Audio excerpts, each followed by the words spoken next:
ঈশ্বরের এক অপরূপ সৃষ্টি জবা ফুল।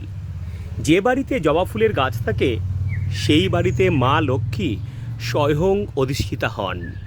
ভগবান গণেশ জবা ফুলকে ভীষণই পছন্দ করেন।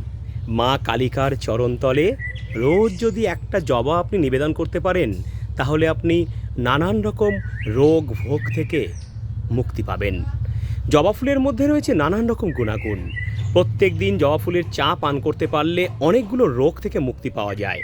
জবা ফুলের পাপড়ি, জবা ফুলের পাতার মধ্যে রয়েছে এমন কিছু গুণাগুণ যেগুলো আমাদের চুলকে এবং ত্বককে ভালো রাখতে সাহায্য করে।